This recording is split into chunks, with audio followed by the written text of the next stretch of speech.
Okay, so João is on a much-deserved vacation. He'll be back in 3 weeks. Mm. We are pretty much at the end of the Gospel in accordance to Spiritism, the chapter that deals with Collection of Prayers. As I said last month, and I think it's important to remind that this is just a suggestion of how to open ourselves to God, and with some specific circumstance, with purpose. And Kardec gives and describes many situations in our lives in which to use the resource of prayer is always beneficial, even if you don't have a clear view of the benefits of it at that moment. I mean, we can make, and we do make our vibrations hopeful for peace and harmony throughout the world, and we see that sometimes we feel that God is not listening to our prayers. All we have to do is to turn on the TV and check the news. But we have the reasonable faith that all our effort, all our prayers are have an effect. We are not able to see it, to feel it immediately, but we have this reasonable faith that the energy of our thoughts is carried out in a form of prayer and reach those who may benefit from it. And in the many situations that we have in our lives, one of those, the imminent danger. I have to mention here that this is a little bit of a different edition of the book that I'm sharing. I was not able to open my PDF this morning, so I just bought quickly from Kindle this edition. The words are a little bit different. I read over the contents absolutely the same, of course. Is just to, it feels to me that this translation that I'm sharing is a little bit, it was made a little bit easier to read, perhaps, but it's the same. Okay, so if you have a different book and you're reading for a book and you see slightly different formation of the sentences or the word a little bit different, I guarantee you it's the same thing, okay? Yes. So if you don't finish today, certainly you'll finish next month, and then you have to decide what you're gonna do with the second month, start the book all over again. That's what I would like to do, but I'll talk to João about it. And another suggestion is if we know anybody in situations that is presented over here, as an example, the moment of imminent danger, well, the book here is when in imminent danger, we can mentalize that person, if not ourselves, and allow this to be a true prayer for those who are in that situations and for all situations that we have seen in this book. Okay? Yes. So item 34, please. Okay. When in imminent danger, offense 34. Through the dangers we face, God reminds us of our weaknesses and the fragility of our existence. He shows us that our life is in his hands and that it is held only by a thread, which may break when we least expect it to happen. From this point of view, privilege does not exist for anyone because the same alternatives are to be found for both great and small alike. If we look at the nature and the consequences of danger, we will see in most cases that these consequences, if they are verified, will have been a punishment for a misdeed or for an unfulfilled duty. Okay. You can read 35, 36, and 37. Okay. It's one of the same. Almighty God, and you who are my guardian angel, help me. If I must succumb, may God's will be done. If I am to be saved, may the rest of my life be given to repay the evil I have done, for which I am truly repentant. Okay, can you do 36 or 37?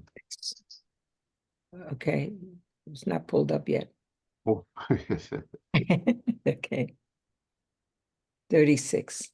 By the danger we have been through, God shows us that from one moment to another, we may be called to give account for the way in which we have utilized our present life. This is to alert us to the fact that we should examine ourselves and mend our ways. 37. Prayer. Dear guardian angel, I thank you for the help I received during the danger that threatened me. May this danger be a warning to me and enlighten me with respect to my errors that have brought me to this peril. I understand, Lord, that my life is in your hands and that you may take it away when you see fit. Inspire me then through the good spirits who protect me with the idea of how best to take advantage of the time you grant to me in this world.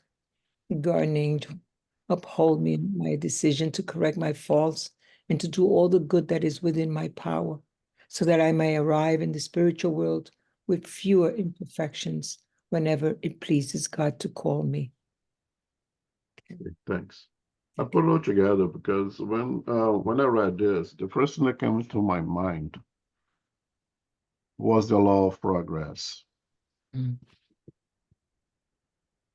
which is one of the givings to us, is one of perhaps the only, as we spoke last week, um, fatalism that we have. We're going to progress.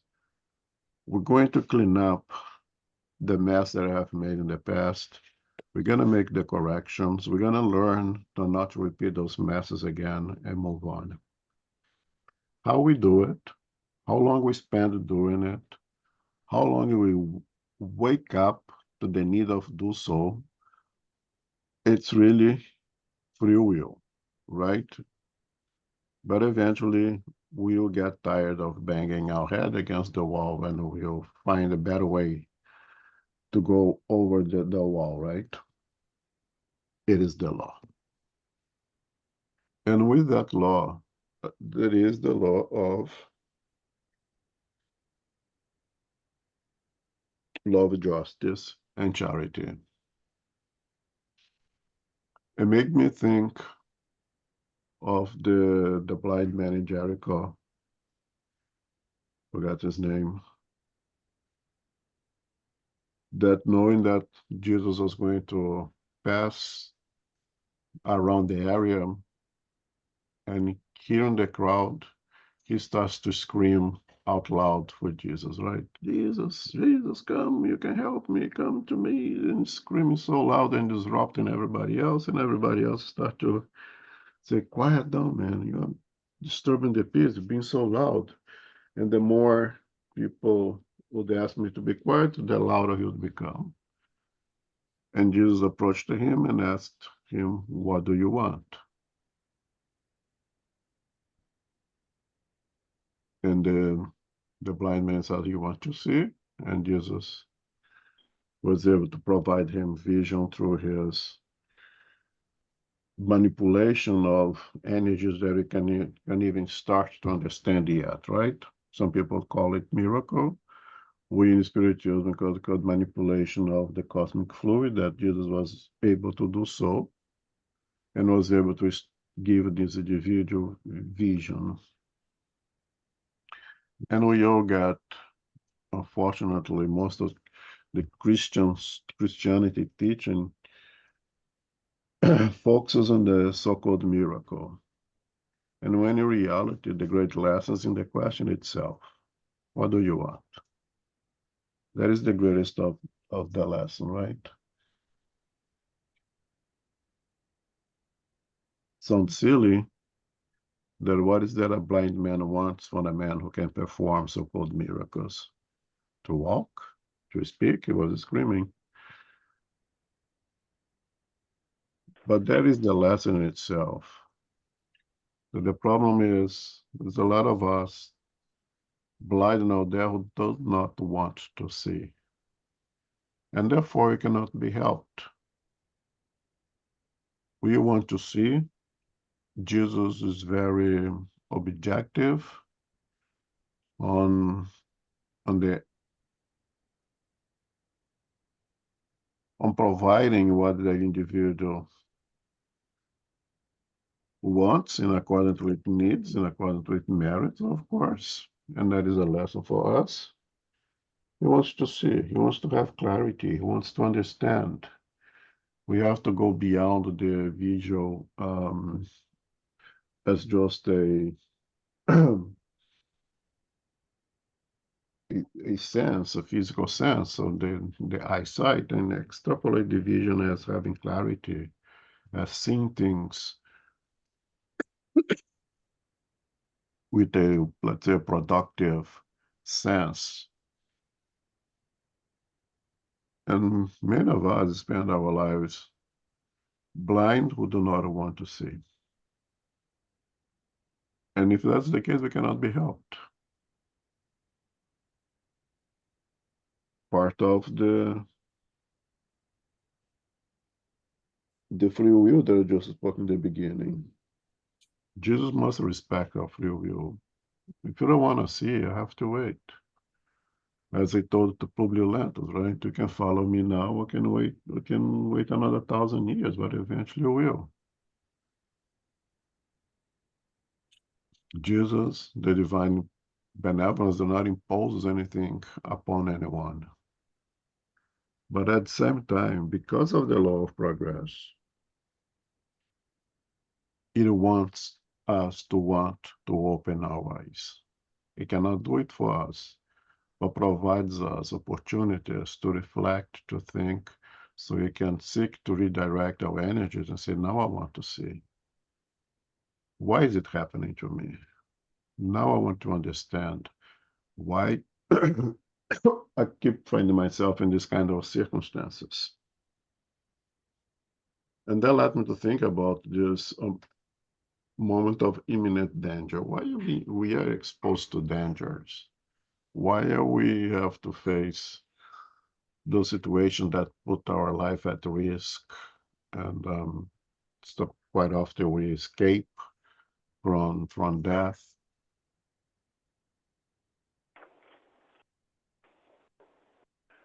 It is that's divine justice. It is this charity providing us opportunities for us to want to see, want to open our eyes and have clarity and have vision. What are you doing with your life?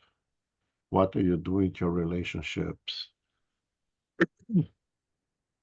What are you doing to precious time?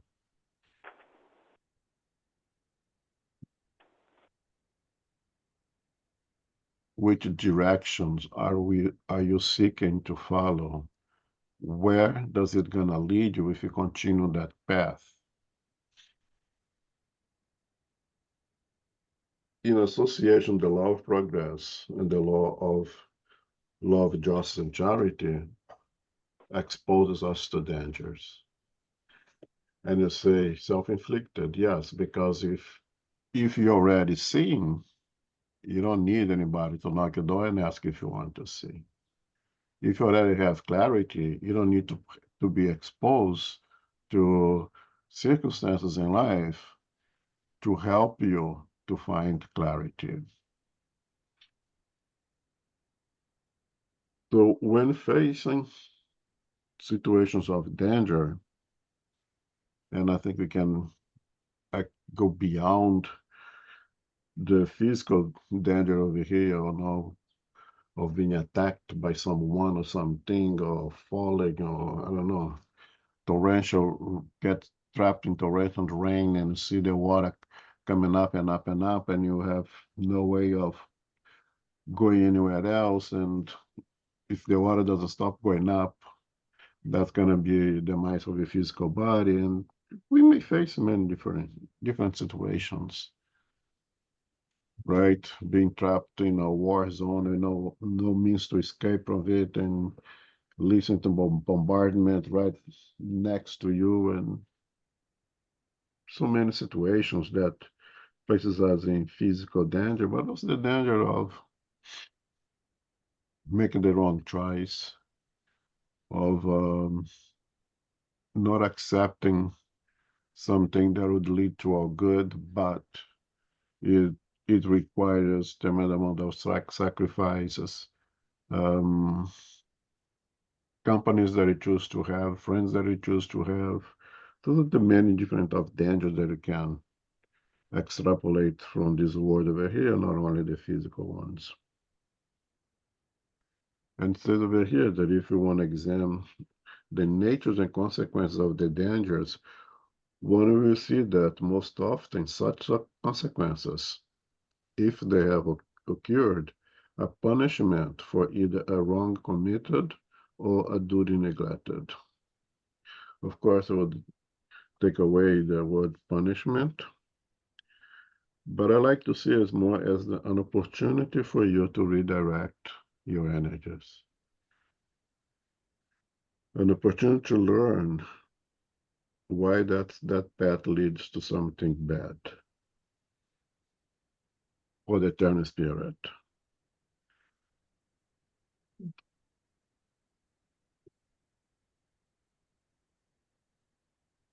And a prayer should be guided exactly of having clarity, of demonstrating our humbleness, our fidelity, faith towards God in all circumstances. Very easy, nice to say and pray and say how great God is when we are. Life is nice and good, but at the moment of danger, recognize that if I'm going through this, God knows. If this may lead to death of my physical body, God knows. And if I believe in Paul of Tarsus, and when he says that everything concours for the good, so even this danger, my demise concours for the good, unless I I believe that Paul of Tarsus was right, but with exceptions. He didn't mention any exceptions. Says all concours for the good. and have the peace of mind to say, hey, whatever you want, dear God, I know it's good for me. Whatever you think is best for me, let it be done. But I'd like to escape from this one here. But if if if it is your will, if you allow, I'd like to get a pass over here, perhaps leave a few more days over here if it's a life-threatening situation, right? That shows your humbleness, that shows your fidelity, faith towards God, and shows that you are committed to make better use of that of the extra time that you have if you escape from that danger. There is one case with Chico Xavier when he was still in Pedro Leopoldo. There is this man who lives in the state of Pará. If you know a little bit of Brazil, Pará is all the way up north, next to the Amazon, very high up. And Minas Gerais, where he lived, was something like 30 something hours traveling by bus. And this man made that travel from the state of Pará to speak with Chico Xavier. He was in Spiritist, had met Chico Xavier in a previous occasion. And he met Chico Xavier and told Chico I was diagnosed with this kind of cancer that doctor said it's fatal. There's no cure, and I came to say goodbye. Jesus is calling me. And Chico told him, "Do you want to go?" What do you mean, Chico? Well, you say that Jesus is calling you. Do you want to go? How can I say no to Jesus? Okay, well, do you want to go? I said, no, I don't want to go, but this Jesus is calling me. Okay, so tell him you don't want to go. Tell him you want to stay a little bit longer and ask him, what is it that you need to learn? And that is the true message. I don't want to go, I want to stay, but I want to stay for what? To compromise yourself even more? No. Tell me what is it that I need to learn. I want to stay more to learn. I want to stay more to progress. So just to finish the story, for those who doesn't know it,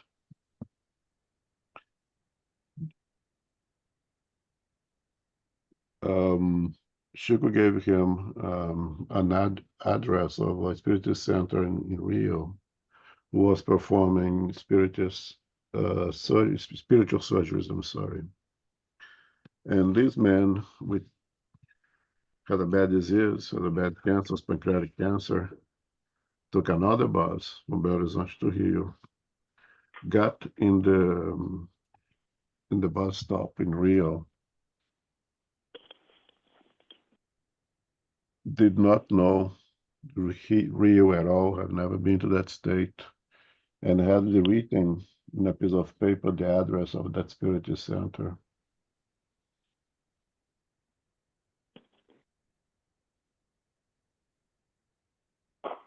He stopped for a taxi, and he showed the paper to the guy. Do you know what this place is?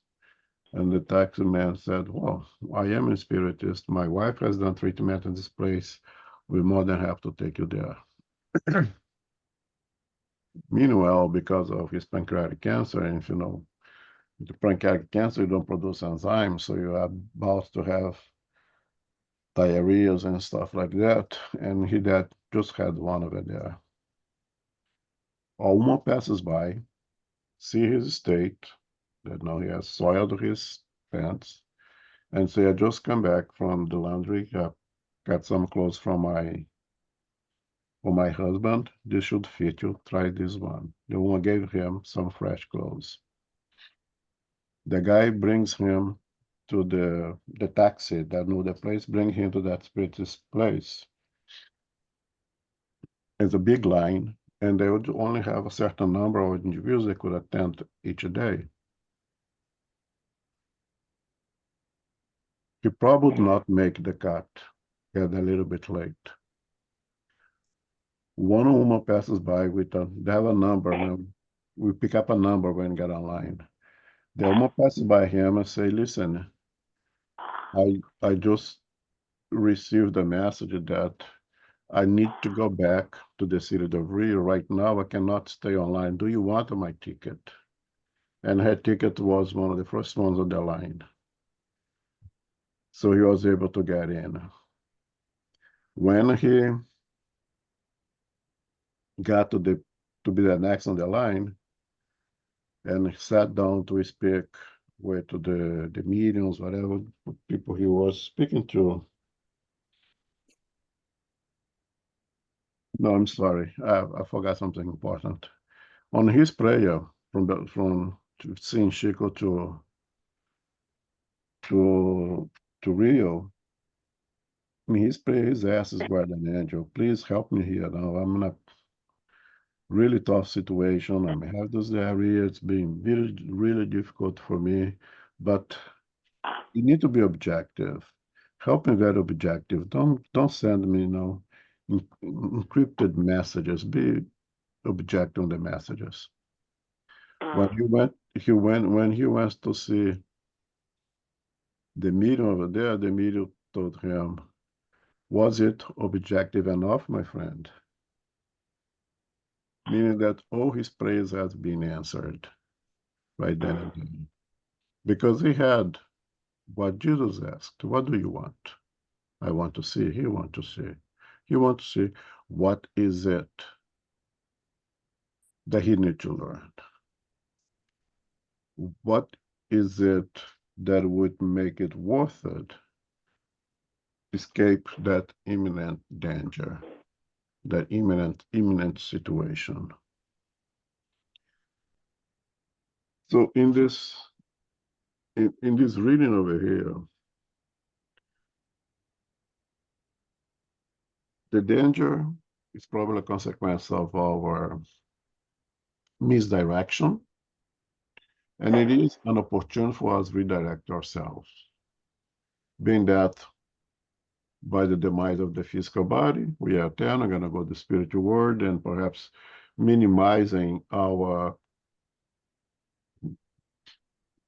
mistakes while in here. Or number two, that leads to the item 36 and 37. You escape that danger, you survive that. But now, you survive that for what? Just to enjoy a few more days of vacation? No, to go to work, right? So the prayer of gratitude for receiving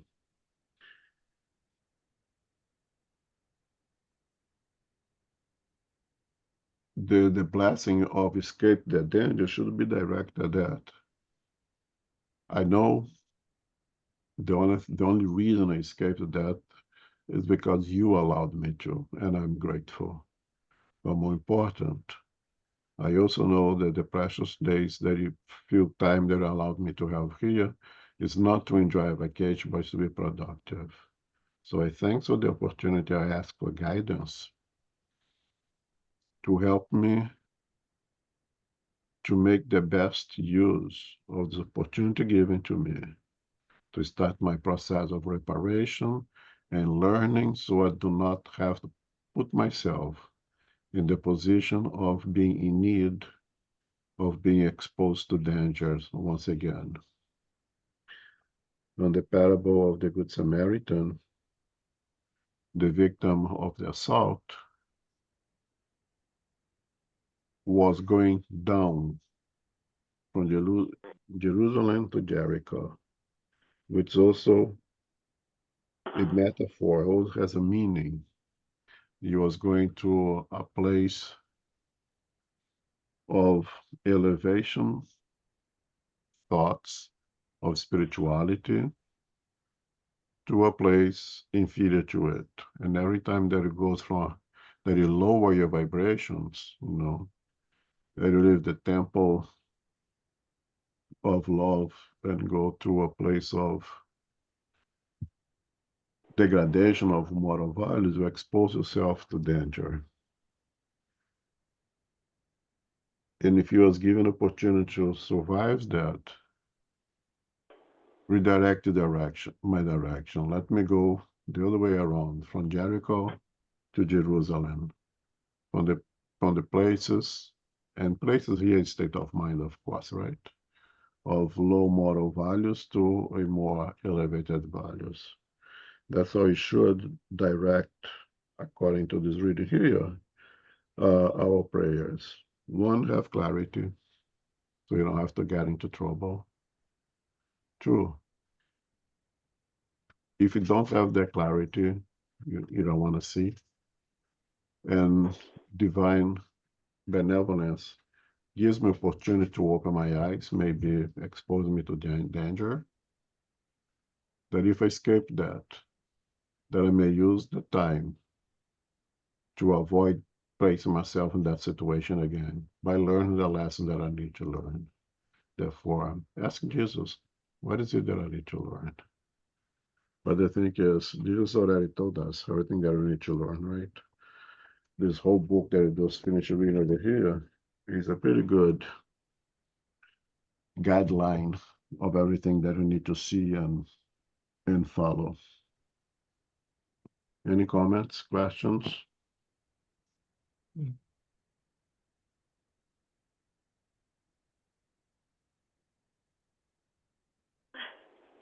Okay, so a time of sleep. Okay, at bedtime. The body reposes during sleep. The sleep needs no repose. While the physical senses are in torpid state, the soul partly frees itself from the body and enters into enjoyment of its spiritual faculties. Sleep has been given to human beings to enable them to repair both their organic and moral strengths. while the body recuperates the spent energies that have been used during the waking state, the spirit fortifies itself amongst other spirits. From all it sees, all it perceives, and from the advice it is given, it takes the idea that occur to it afterwards in the form of intuitions. This is the temporary return of the exile to its true world, a moment of liberty that is conceded to the prisoner. However, as sometimes happens with a perverse prisoner, the spirit does not always take advantage of these moments of liberty for the purpose of progress. If it has bad instincts, instead of seeking the company of the good spirits, it seeks out those who are like itself and visits places where it may give vent to its tendencies. So then, the person who is convinced of this fact will lift up their thoughts to God before they go to sleep. They will ask for advice from the good spirits and from all whose memory is dear to them, so they may go to join them for the brief moments of liberty conceded to them. On wakening, they feel fortified against evil and are more courageous when faced with adversaries. The prayer, Lord, for a few short instants, my soul will be together with other spirits. May the good spirits come and give me counsel. Guardian angel, please help me to keep a lasting and beneficial impression of this encounter on awakening. Okay, thanks. Welcome.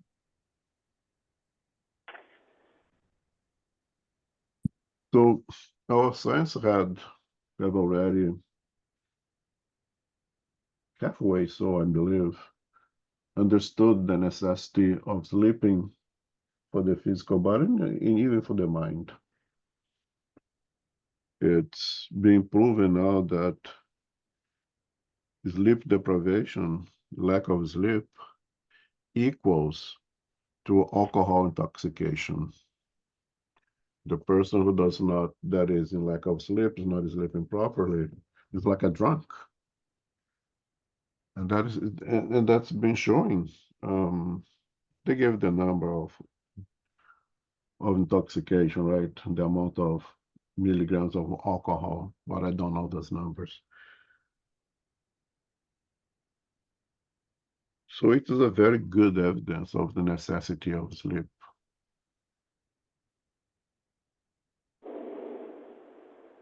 During the sleep, the body, the brain, it's updating, whatever, restoring things here, there, eliminating things that doesn't need it anymore. It does a lot of work at the biochemical level and in the mind level.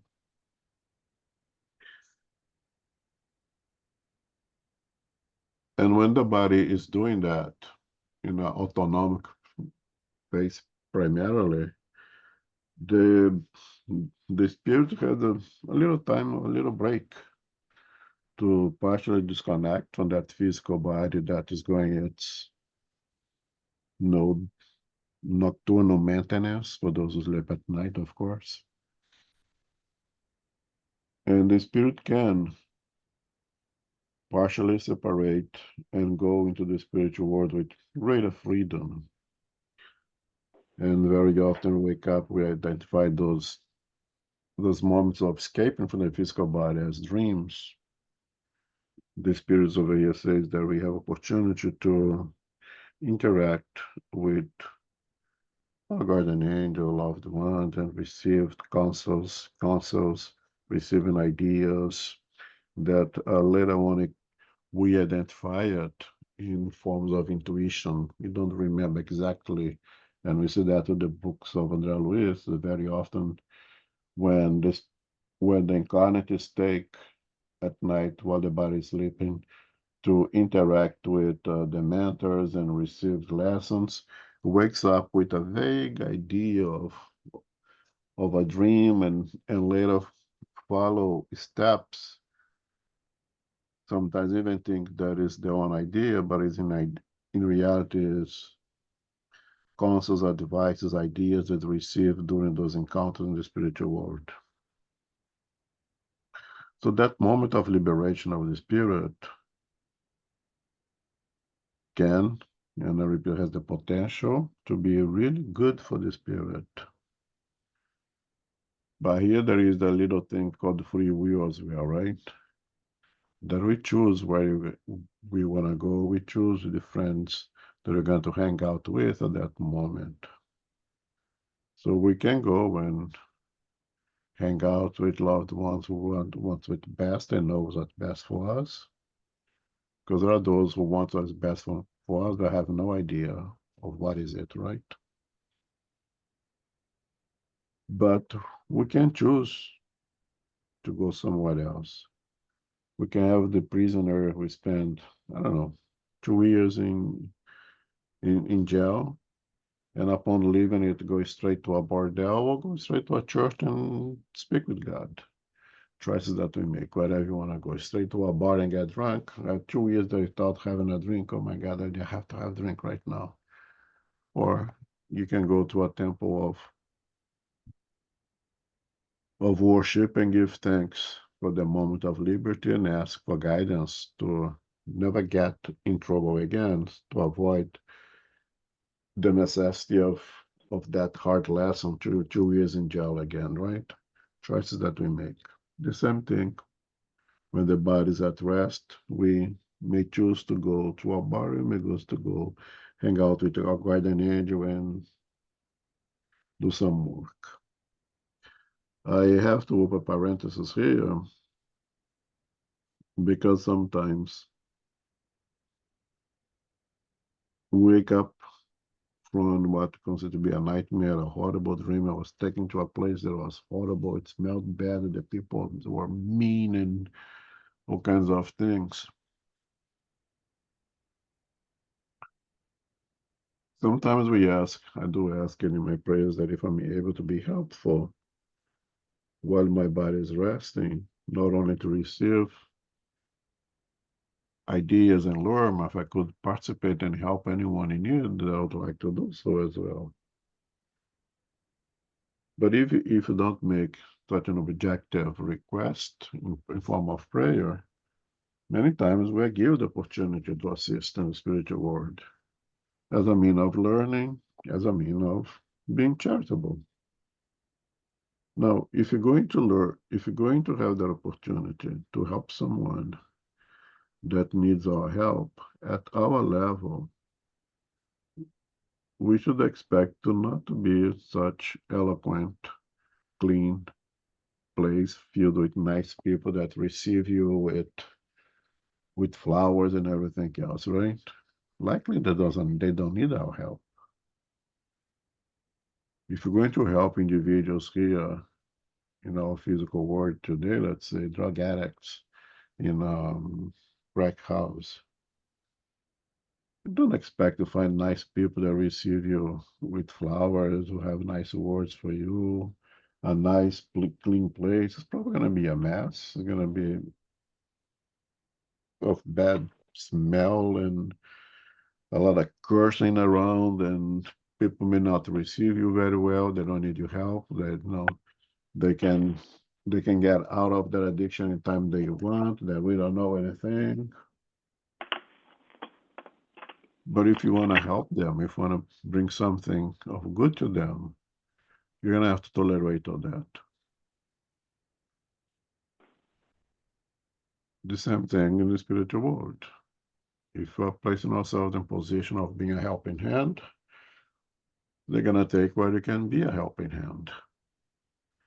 And you wake up, so I don't know why I went to this horrible place. It was so bad, so many bad things happening over there, violence and this and that.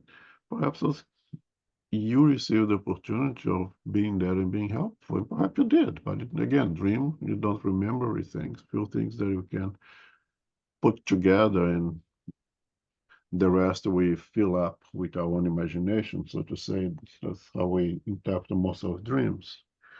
But what I'm trying to say that none of the dreams that you may call nightmares that we are able to remember means that you are you are making bad choices. No, you went to a place where it could be helpful, where it could bring energies of peace, of love, of fraternity to a place who needs it. And very often, those are not going to be very nice places.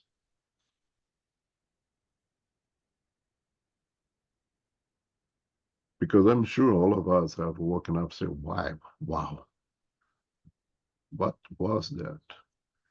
Well, you wanted to be helpful, wanted to follow Christian steps. Well, Christ said he didn't come for the healthy, he came for the sick.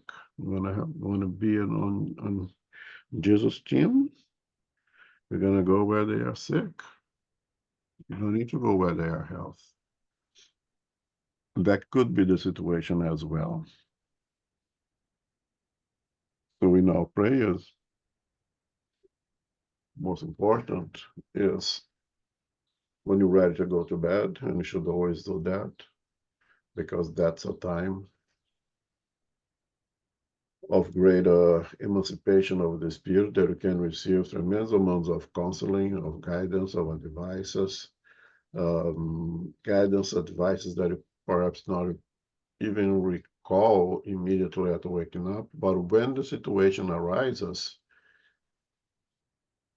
and those guides, those suggestions fit in those situations, you come to you as a form of intuition or a form of vague recollection that that is how you should act, that how is what you should be doing in that specific situations, and to pray that we make the better choice of where we want to go, where the body is resting. And again, quite often I'll ask to be an instrument of help for those who would use my help if I'm able. But don't expect to go, to places of wealth and the rich and everything is beautiful and flowers, because they don't need our help over there. Comments? Questions?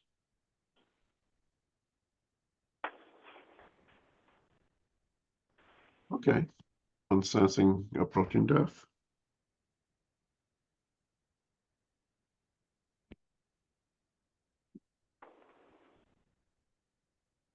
Zoraida? I'm sorry, I was Oh, mute. that's fine. I'm No sorry. problem. Okay. So does anybody have any question? Maybe somebody was mute. No question? Okay, let's go. Okay. During our lifetime, having had faith in the future, together with the elevation of our thoughts towards our future destiny, helps in the process of a rapid liberation of the spirit, because this weakens the links that tie it to the material body. So much so that quite frequently, even before the physical body has expired, the soul has already launched itself into the great immensity, because it is impatient to be free. On the contrary, the person who has concentrated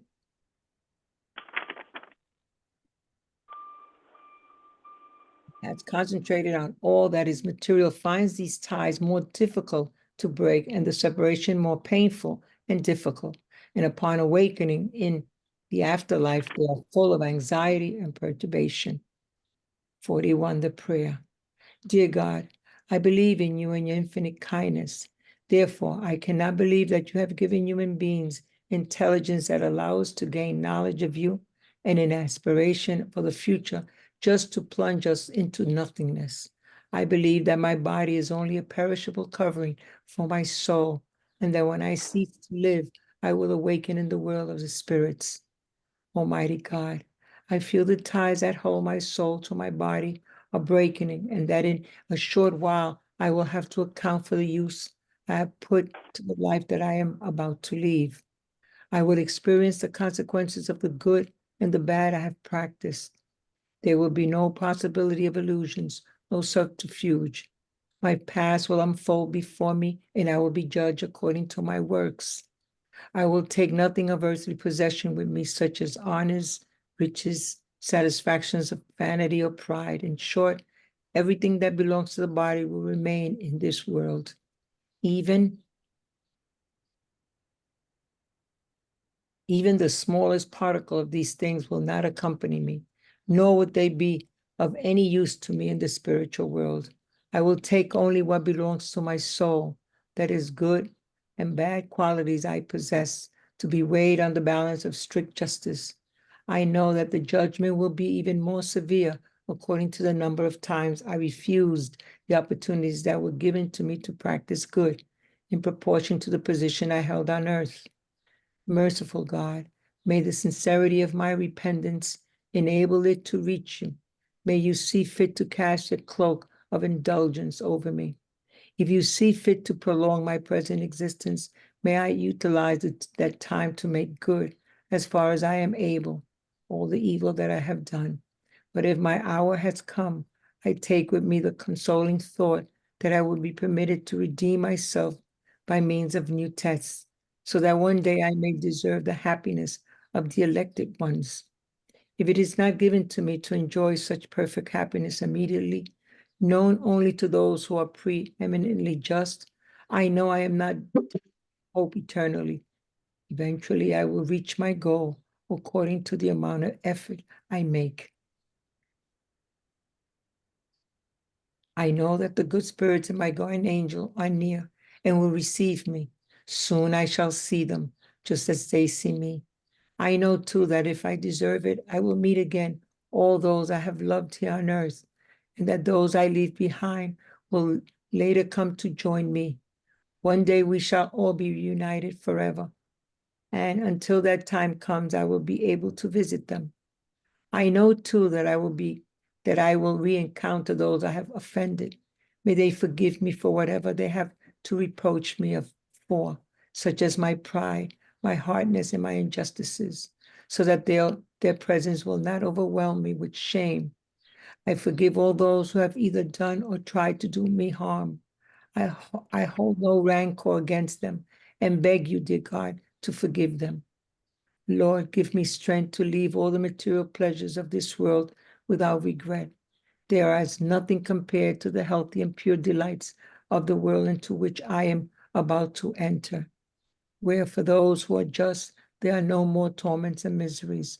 Only the guilty suffer, but even these always have the consolation of hope. To you, good spirit, and you, my guardian angel, I implore you not to allow me to fail at this supreme moment. If I should waver, then cause the divine light to shine in my eyes, so my faith may be reanimated. The long one. Upon sensing the approach of death, I was trying to think of that in terms of chronological time.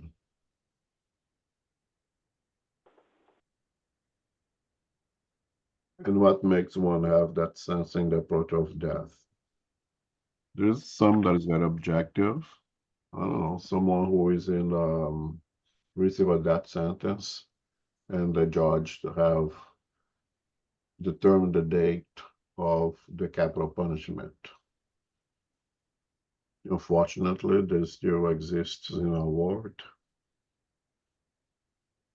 The United States is the only developed country that still have the death penalty. But that is one that's very objective.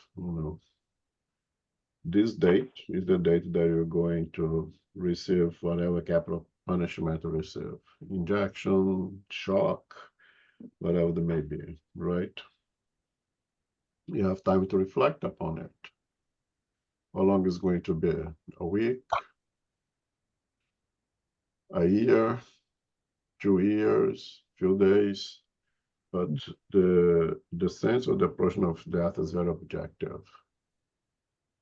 Another way, you receive the diagnosis of a terminal illness, perhaps a very aggressive cancer, that although our science cannot tell exactly when you are going to to die from that disease, but statistically, from what the science can tell, and then when somebody tells you that, oh, for this disease, for the size of this and that, you'd have 4 months, 6 months, 9 months. It's statistical values that it is true to the whole, not necessarily for one individual. So I hear people say, oh, science said, the doctor said there would be 3 months, and this guy is almost a year living.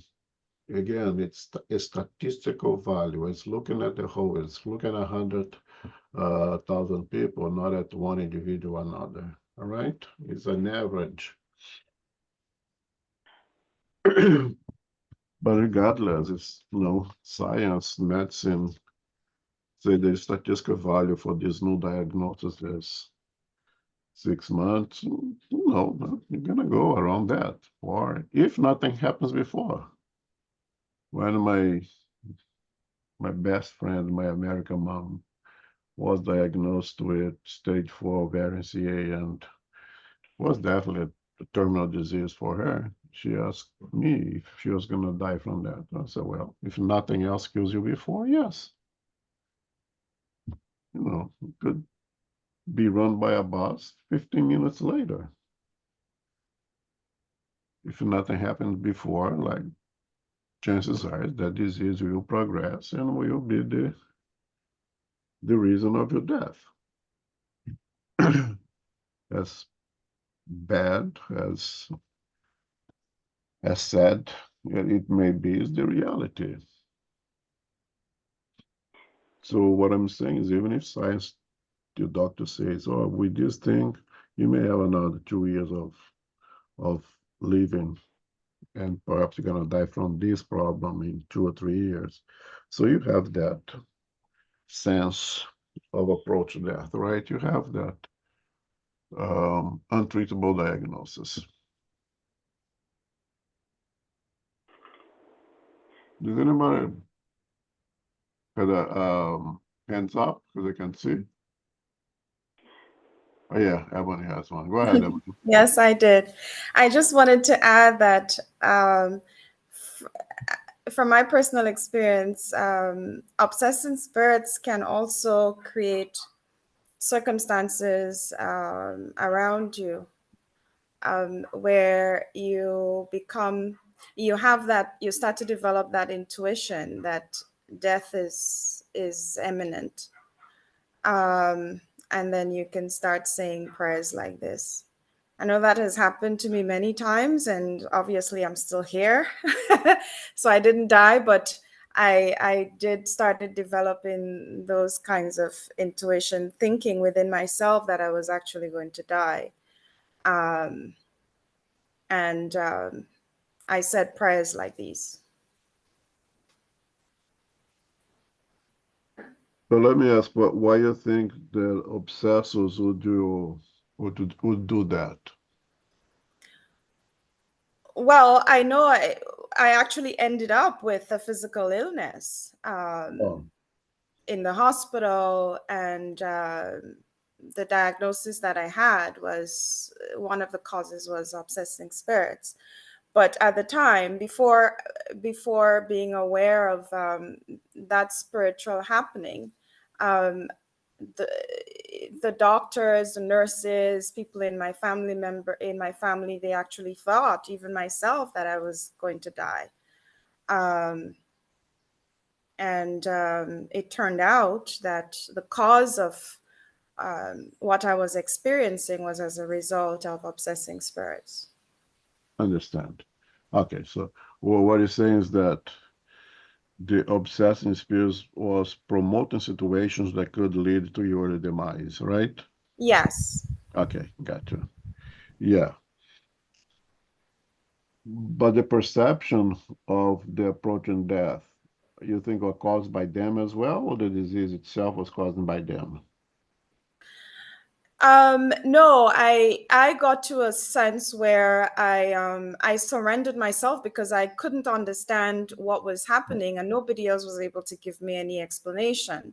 And so I brought myself to that place where I surrendered to God, that okay, if this is what is going to happen, which I felt that I was going to, if I was to transition, then I'm not going to fight it. But I have these things within me that I want to share with you, God, and if it is your will, so let it be. And some of these suggestions in this prayer were things that I even said to myself, said in the prayer. I mean, not in the same words, but I felt like I needed to say those things to God and to ask for help. And certainly that help came because, like I said, I'm still here.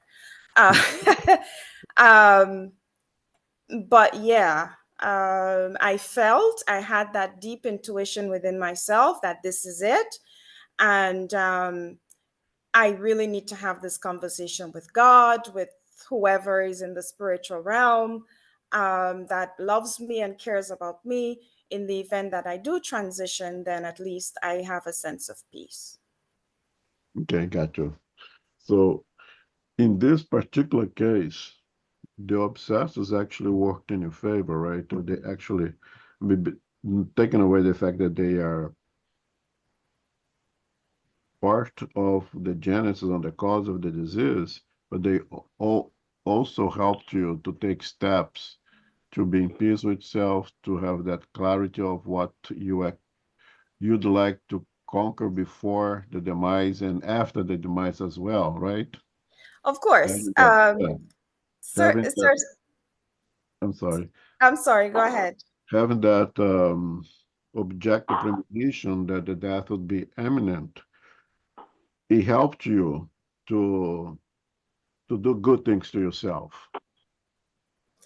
Yes, and I might also add that it was those are quote unquote obsessors. I only use that term now, but to me, they are my friends. Okay. Um, they are the ones who brought me to Spiritism and to call myself a Spiritist today. This was many years ago. Okay, good. So that's a very clear case, and thank you for that. Of we, the part that is just danger at COVID, being exposed to danger as a divine benevolence, charity to put you in a situation where you would redirect yourself towards something more productive, right? Yeah, I like that. Thank you so much for that. You're welcome. So what I'm trying to say in terms of the chronological time that we spent since the approach of death, well, all of us here know very well that we're going to die eventually, but I hope none of us will have that sense of the imminent or close, that's quite close to us, right? But when it happens, people actually know it. I know many cases of individuals that didn't know how, why, but sensed that the time was coming. I've had an uncle, relatively healthy, went to visit us from another town with my father's brother, and it was very clear. I feel that my time is coming, and I'm kind of going to see all my brothers and say goodbye. And once we finished that, traveling, visiting everybody, 2 months later, he died. And we know that thing has happened to many individuals. No individuals who are sick, who feel that that's it. If individuals that battle with some really tough disease come to a point they say, okay, enough, I've had enough. I am good with myself. I'm in peace with everything that I have done and everything that I may have to do ahead. But I am not prolonging anything anymore. If God wants to let me go, I'm ready to go. I'm stopping this treatment. I'm stopping that treatment. I'm seeing that many, many, many, many, many times. And when one when individual makes that decision, this individual is comfortable with death and pretty much sense the approaching of their death. I've seen people saying goodbye that you could not explain why, and the individual had a sense of it. So there is very objective sense of the imminent death. There was some more subjective that the individual cannot explain how, why, but they have that perception. Even outside of terminal diagnosis, that was the case of my uncle. But what do you do when that happens? You know that it's going to happen. We know it's going to happen to all of us.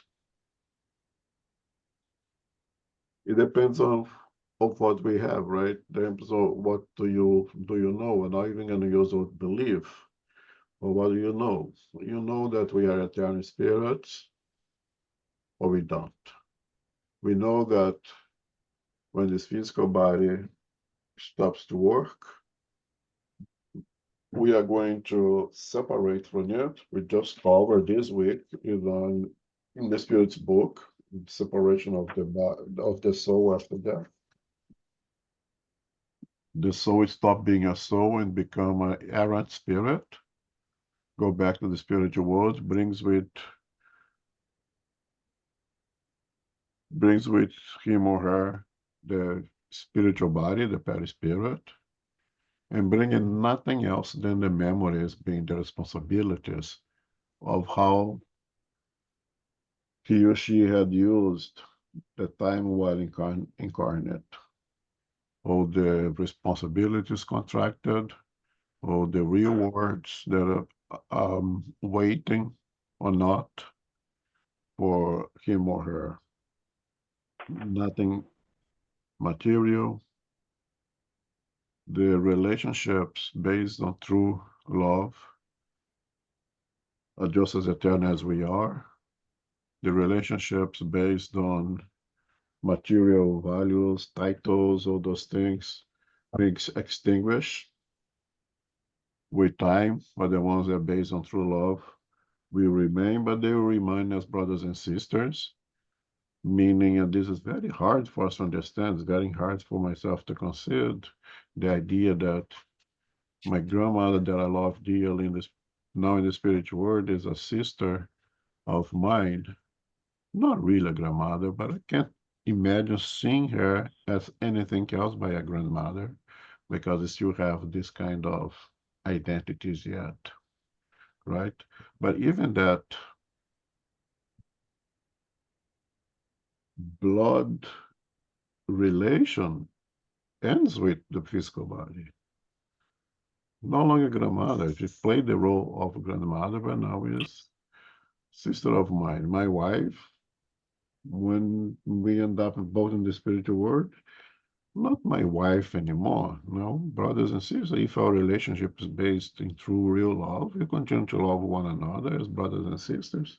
And that's how we unite ourselves at the universal spiritual family that eventually will happen. You'll be able to give minimal, if no value to the title that we have over here: husband, wife, sons, daughters, grandchild, grandmother. Again, I understand it is very hard for us to conceive that idea, but in reality, that's what it is, right?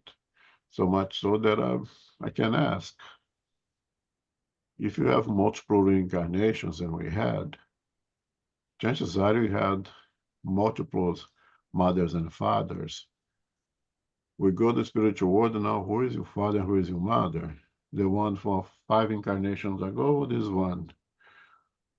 No, who is your wife or your husband now? The one of this present reincarnation, or the one that you have the previous one, or the one that you have in 10 reincarnations ago? The truth is that all spirits, all brothers and sisters, right? And I understand that it's very hard for us to see ourselves outside of those labels: husband, wife, son, daughter. but in reality, that's what it is, right? And there will be those waiting for us to receive us with open arms and help us. There will be those who will be with machetes in hand waiting for us also, because we all will have to pay.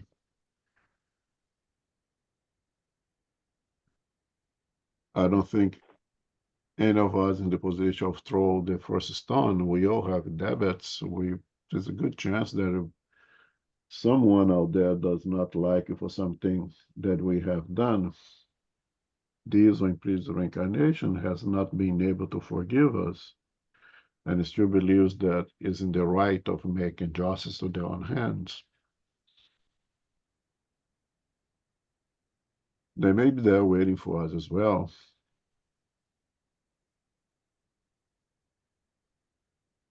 One of the reasons that the death penalty and suicide is so against the divine laws, exactly that. And that very minute that you may have extra, you may be able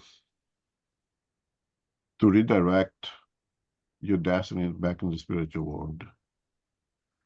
A sincere, absolute sincere recognition of a mistake, and a sincere desire, and ask sincerely the opportunity to make reparations, may redirect the one, maybe perhaps the one who's waiting you with a machete in hand, you won't be able to find it because now you vibrate at a higher level, and you'll be encountered with loved ones who is ready there to help to assist you, and then you will be able to help the one that was waiting for you with a machete in hand to understand things a little bit better.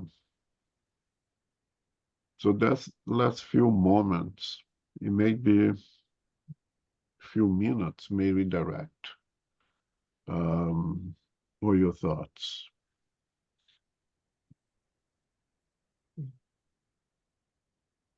So for those who have objectively or subjectively been exposed to that sensation, that feeling, that sensing of the approaching death, what do you do with that? Was given to you for a reason, right? Nothing is a waste.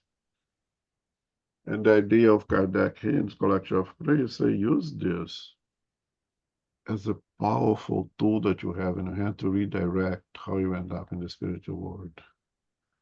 Remember that in Heaven and Hell, he has that chapter of the part of the book of the unhappy spirits, and we see that the great majority of those spirits are the ones who have not given themselves the opportunity of redirect their sense, their intelligence, their sentiments, while still here, and end up there in a little bit of a better shape. If it's given to us, it's for us to make good use of it, and always counting that the good spirits are there to help us. So in prayer, you can ask, well, I know that I am in debt to divine laws. I know that the likelihood that I may have those who don't care much about me is very high in the law of probabilities. Even if you don't recall causing so much harm for anyone in this incarnation, or even if you do remember that you've done so much harm for someone in this incarnation, I ask for the opportunity to make the reparations. I ask for the opportunity, if I have to face those individuals now, that I might carry flowers and not a gun towards those individuals, that I may be able to go through what I need to do in order to make the necessary reparations without rebelliousness. I know that if you, God, allow me to go through this, it's because I can, it's because I have all the tools that you're going to place in my hands to be successful. Help me to make the best use of those tools and be successful. That requires one, knowledge. I know it. None of us are sitting over here can deny having this knowledge, not belief, right? But do we have the true faith, fidelity to God to say, it's in your hand. I ask you to send your workers of love to help me to do the best that I can to be successful in the project of living this physical body a little bit better than when I entered here, and continue my progress, continue to make reparations, to make it to continue to transform enemies into friends once I reach the spiritual world. If it is possible, surround me with those who care for me, surround me for those who are able to help me. Even if it's you're laying in a hospital bed and you know your death is just coming, that few minutes of changing, redirecting energy may completely redirect also your destiny on the spiritual world. Because again, all of that says, love covers a multitude of errors. It doesn't mean that you're not responsible for the things that I have done. Love cause and consequence applies, but the application of it, you be as lenient and to your own benefit as possible as you become more humbled, more ready to serve the causes of love. And if you can get that state of mind at the moment that you sense the approaching death, definitely is going to make your return to the spiritual world a lot easier, if not even pleasant.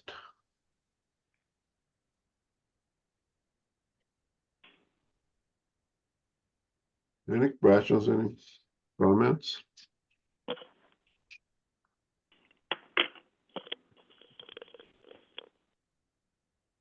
Okay, so now we are entering in, I was going to stop, but it's too early. Start with prayer for others now. Okay. Prayers for others, for someone who is afflicted. If it is in the interest of the afflicted person to continue their test or trial, then any request made will not shorten it. However, it would be a lack of charity to abandon this person, alleging that our prayers would not be heard. Apart from this, even if the test is not interrupted, they may obtain some degree of consolation that will lessen their suffering. What is really useful for someone who is suffering a test is courage and resignation.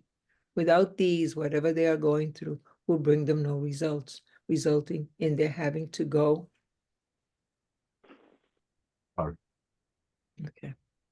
Having to go through it all over again.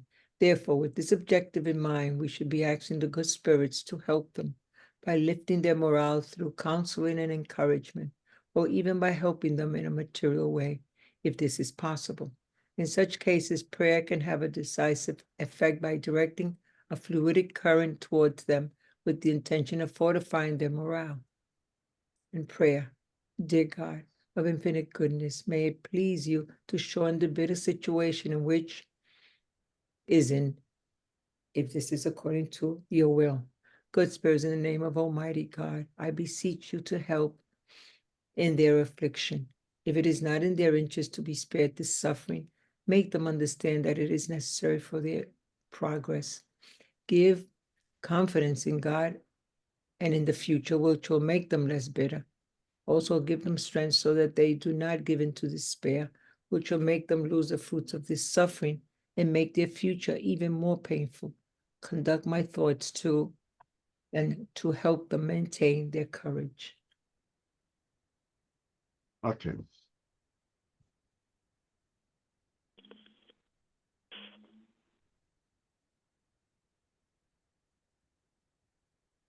As Jesus said, right, the calamities are necessary, but all to whom who causes those calamities, right? We live in a world of trial and expiations. We live in a world where, unfortunately, evil prevails of goodness. We have both goodness and evil, but unfortunately evil prevails. We are in process of transformation, but it is what it is. And being such a kind of word reflects what kind of spirits we are. If you are incarnated here, because that's what we need. And therefore, we are going to face afflictions. Loved ones are going to face afflictions.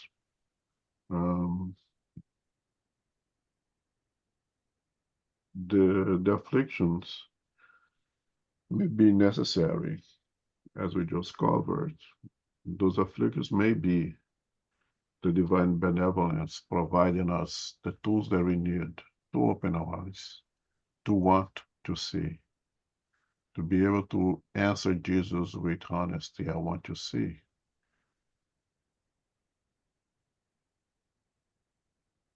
To reach that position in which we want to see may require some afflictions to make us to get to that point, to be able to start to get help. Because when Jesus said, what do you want? Because if you don't want to see, I cannot help you.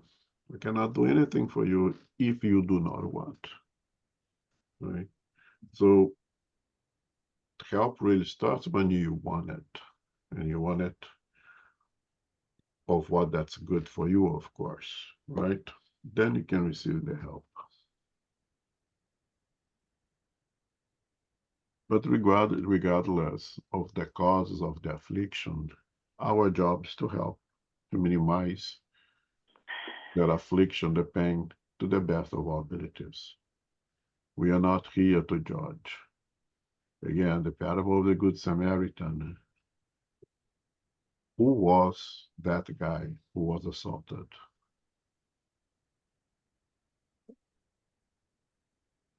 Was he perhaps another criminal that got caught in the act of crime and the supposed victim got the better of it and beat him up? Was he someone who was trying to rob someone? Was he someone who, deserved, so to say, to get beaten up the way he was? Who knows? He was completely identifiable. He was not identified at all. I have no idea who. We know who everyone else in that parable was, except that the victim there. Because the point of the lesson is exactly that, to help for the sake of helping. You help because that's what that individual needs at that moment. We help knowing that if it's happening to that individual, is to lead to something good. And one of the good things is the opportunity that you have to practice charity to a completely strange, unidentifiable individual. So our job is to help and not to be questioning and not to be judging. Oh, he or she is suffering like this because God wants, so therefore let him suffer so he can end his suffering as fast as possible. No. God wants him to end his suffering as much as possible. That's why God places you on the path to be helpful, to help him to minimize his suffering, to eliminate his suffering to the best of our abilities. We do the best of our abilities, and the rest is up to God and to that individual, him or herself. But you did your part, right? And that's the understanding you have to have in dealing with afflictions. So yes, the calamity is necessary. But your job here is not to judge, is not to point fingers, is to minimize the afflictions, yours and everyone around you, to the best of our abilities. Prayer, you need to consider this and put in perspective that the suffering is going to happen. God, is it possible to eliminate the affliction for this loved one or this strange? Is it possible that I can take that weight out of the shoulder of my uncle, my brother, my sister, whoever. If it is, please help me to do so. No, it's not. The individual needs to go through this. So in your prayer now, let's pray that this individual will go through this with dignity, without rebelliousness, without losing faith, or with active resignation, resigned to the things that cannot be changed, and doing the best to minimize the affliction to the best of our abilities, knowing that if it's all that we can do is still not going to eliminate that suffering, eliminate that affliction, that individual be assisted throughout that suffering, throughout that affliction.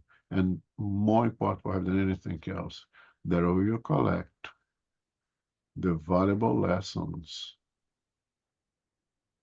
that moment of affliction or suffering is providing to that individual.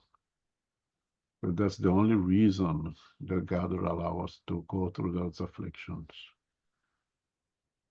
to take steps forward in our path of progress.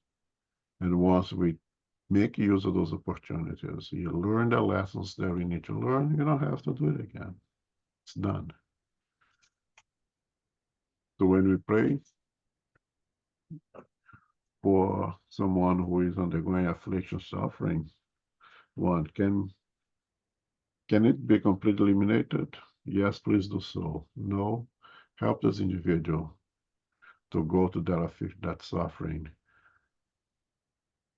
without compromise him or herself even more with the divine and lost love, God, by making the best possible use of this difficult moment as a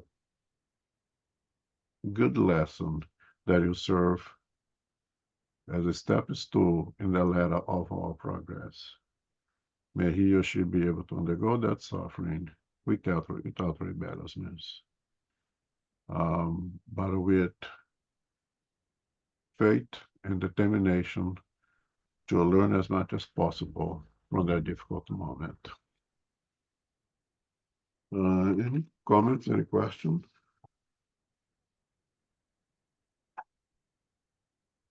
We're going to stop here. Obviously, we're going to finish the book next month.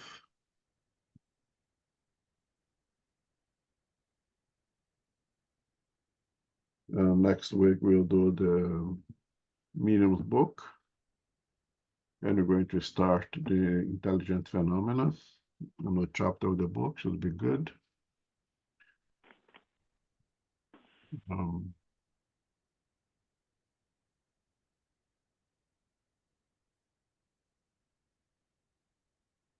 Kiara, could you open a prayer? Yes, thank you very much, Yamo. Thank you for hosting our class today. Wonderful class. Infinite Creator and Divine Providence, we give thanks to be together again as brothers and sisters for our studies of the Gospel according to Spiritism, our chapter being chapter 28, Collection of Prayers. Life is fragile and we may face danger or even near death at any given moment. May we give thanks through prayer to accept and reflect upon this. May we pray and choose to improve our actions regarding our imperfections in the days going forward. Our time remaining is precious during this incarnation. Sleep helps human beings to restore organic and mental energies and to renew the spirit. The good spirits and protectors and our guardian angels may give us good counsel and guidance as we rest and sleep. If we sense that death is approaching, may we use the remaining time to reflect on the prior endeavors, to take stock of our actions, both positive and negative. May faith, resignation, and courage prevail during the transition into the spiritual world, where we become errant spirits. May our heartfelt prayers extend to those who are making their transitions during this time. This is charity, which is love in action. We give thanks to the spiritual benefactors and the good spirits for guiding and inspiring us today. May we receive the love, light, and peace of Christ within us and for our loved ones, our teachers, our directors, the counselors, the mediums, the workers, and all who are participating. We pray for inner peace, and especially now for world peace, and for those who are suffering in the physical and spiritual worlds. We pray for our center SGNY and all Spiritist centers throughout the world, that they may grow, prosper, expand, and be protected throughout the day and throughout the night. As we close, we humbly ask for safety and protection as we return to our family, friends, loved ones, and co-workers. May we go forth and remind ourselves to be beacons of love, of light, of peace, of service, and charity, which is love in action. May peace prevail. So be it. So be it. All right, thanks everyone. Thank you. Thank you, Elmo, and everyone. Thank you. Have a good day.